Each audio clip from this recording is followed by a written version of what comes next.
You are about to get started with podcasting in your class. Podcasting is a great way for students to share their knowledge and for faculty to spread their message. This simple kit has options for both the power user and the beginner. Here is a quick tutorial on setting up the kit. First, start by unboxing your equipment. The kit includes the Zoom PodTrack P4 with a 32GB SD card, 2 microphones, and a carrying case. You may dispose of all packaging, but keep the P4 quick guide. Once unboxed, you will assemble the microphones. Place the mic in the shock mount and attach the tripod support.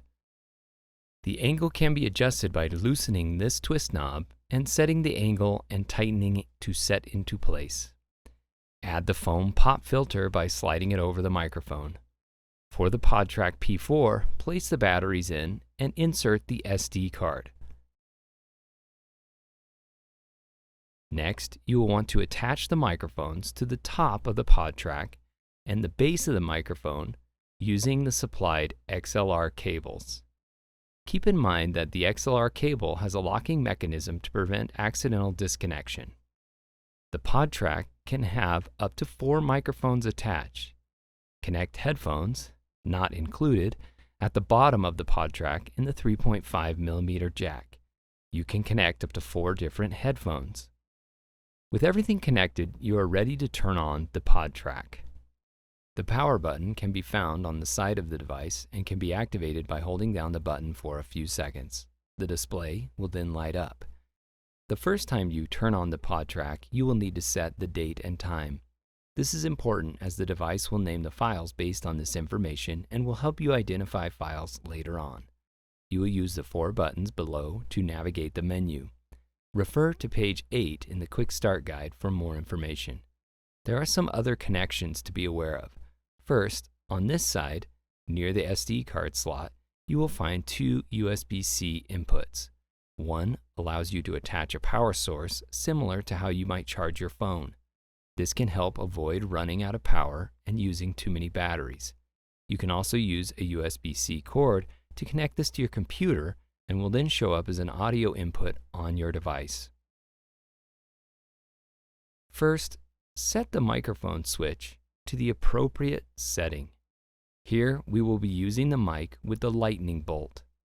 This denotes that the microphone will be using the supplied phantom power through the XLR cable and is necessary for the microphone to work. Microphones that are inferior in quality may not require power. Each microphone input will have its own sensitivity or gain for volume control. Since all speakers talk at different levels, this will need to be adjusted for each user and may need to be adjusted during the recording. The button below the switch is a mute in order to shut off the input quickly. It will light up when activated. Another type of input that you may want to use can be found on the 3rd input location. You can attach a 3.5mm jack from any audio source, a computer, phone, iPod, or another style of microphone. Flip the switch on input 3 to the phone station and you will see a corresponding icon on the side of the device next to the 3.5mm input. Similarly, you can also use your USB-C connected to your computer by setting input 4 to the USB symbol. Now it will also include any sounds from your computer as the 4th input. Keep note that the sensitivity volume dial will need to be adjusted for all inputs. If you want to use it for background music, make sure the dial is set to a low amount. The PodTrack also contains another input through the sound pad. These pre-programmed buttons contain some music and sound effects. These also have their own volume dial to adjust to fit your needs. These can be programmed to your own custom sounds. Refer to the quick guide on page 14 for more information. To start recording, click the red dot button below the display. The display is very important to monitor your sound levels visually during recording. You will see the input levels bounce up and down based on their volume units. Avoid peaking where it hits the top of the bars, as that will cause distorted sound. You will also want to avoid very little movement as the recording may be too quiet. When recording, it will show the time elapsed and battery strength along with the input levels. It is important to monitor your recording using the connected headphones and to adjust levels as needed during recording. The dials above the headphones are for the volume in the headphones and are not adjusting the sound levels of the recording.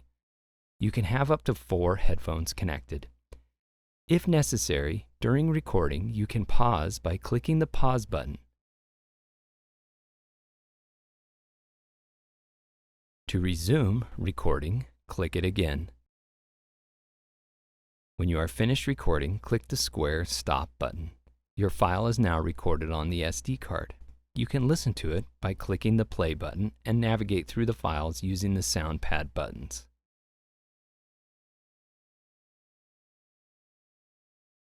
To transfer the files, you can remove the SD card and transfer it manually to your computer, or by attaching the USB cable and selecting the file transfer option in the menu screen, you can transfer them directly to your computer. Refer to page 13 in the quick guide for more information. To power off the device, click and hold the power button for a few seconds. Enjoy creating podcasts, and we can't wait to hear what you make with the PodTrack P4.